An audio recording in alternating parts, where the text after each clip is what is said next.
as I mentioned, the SEC schedule was released yesterday. Now, Colin, you can tell you and I do not run the SEC network.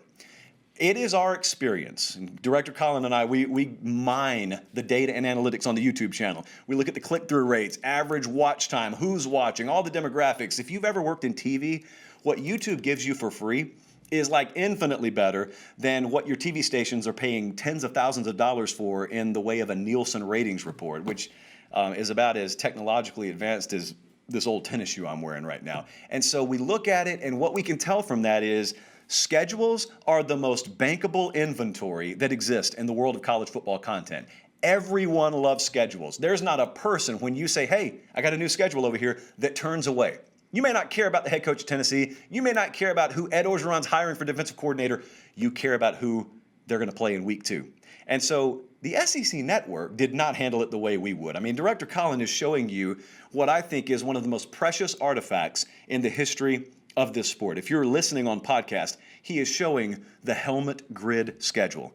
Number one, if you didn't have a printout of this on your fridge every year growing up, I don't know how Southern you really are.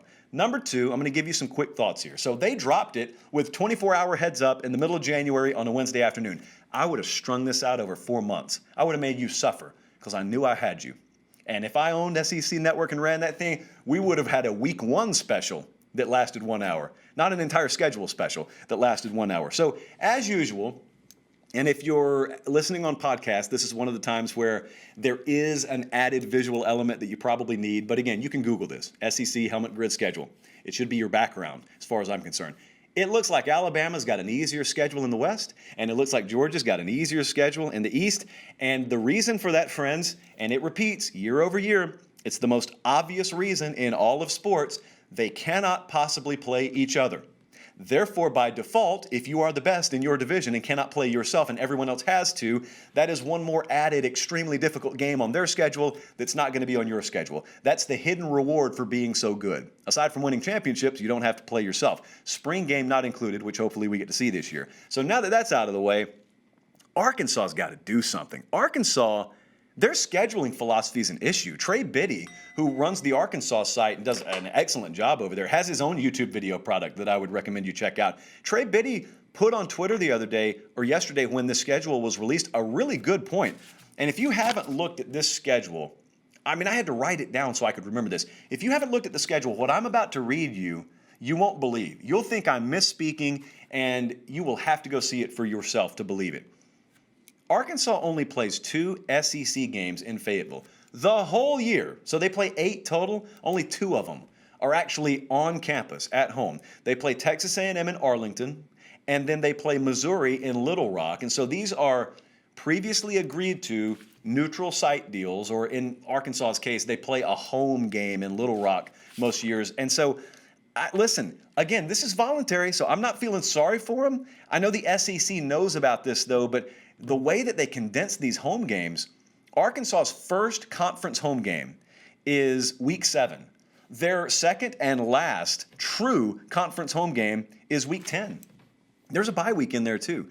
So, I mean, they get Texas at home, they get some non-conference games at home, but listen, that is a true competitive disadvantage, because I don't care if it's labeled a neutral site or it's labeled a home game, but it's in Little Rock. Bottom line is, you're packing up and going on the road, just like you would if you played at Memphis or if you played at Oklahoma State. I mean, you're going on the road. And so they are voluntarily going on the road 2 more times than LSU is, for example. Missouri was a sneaky winner, I think, in this whole deal. Missouri's biggest games are Texas A&M, so that's very difficult. That's a cross-division opponent that you don't play every year. You got A&M, you got Georgia, you got South Carolina, you got Florida, and you got Arkansas. That's not an easy schedule at all, but having said that, you know you got to play those teams. The question was, when are you going to play those teams? Here's why this schedule was sneaky good, and Missouri is kind of a sneaky winner. It's not who they play, it's when do they play them. Missouri plays Texas A&M. A&M plays Alabama the week before that. Missouri plays Georgia.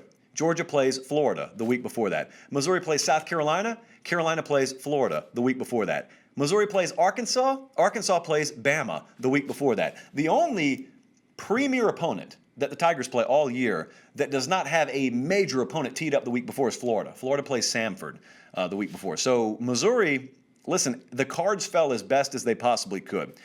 Now, as you look in totality at the old helmet grid schedule, I know that it's tough, and I know that it's an adjustment to the senses and the eyes to see the cupcake games show up again. I saw Brad Powers, whose opinion I really respect in the odds-making world, said if Alabama and Mercer, if all you did was take their true power rating, we would have Alabama as a 72-point favorite over Mercer. And as you see, Alabama does play Mercer this year. It's tough to see the cupcake games show up again. I know that. I will say, as critical as people are of this, and as much as I would love to see things move to at least a 9-game conference schedule, I'm trying to tell you guys, with the way the current college football playoff conversation has evolved, you are not providing the powers that be in the SEC 1 ounce of motivation to change. Because if you're going to keep telling folks, oh, all wins are equal, all losses are equal, there's zero motivation. When you know you got the toughest conference schedule in the land, there's no motivation to add more difficulty and more hurdles onto the schedule. If you've got, for instance, the Texas A&M Aggies losing 1 game, and that's to the eventual national champ, and then you got folks saying, well, Cincinnati's got no losses, or so they should be ahead of Texas A&M. Like, if that's the conversation at the end of the day, if you got a lot of people legitimately pushing for that, and the value of a loss is just equal, it's apples to apples, no matter what conference you play in, and no matter who you played this year, why in the world would I ever voluntarily make my schedule tougher? The answer is I wouldn't. Okay, it would be good for me, but I don't run the SEC. Greg Sankey does. Having said that, I will at least offer you a little bit of solace in the fact that pre-Iron Bowl week, it used to be Cupcake City. It was sponsored by an actual pastry somewhere in Birmingham. Well, now Alabama plays Arkansas the week before the Iron Bowl. Auburn plays at South Carolina the week before the Iron Bowl. That's about as good as I can do. Those are my takeaways from the SEC schedule. Obviously, the good Lord created the months of May and June and July for us to continue to talk about this. So it's January. We've still got a lot more to get to.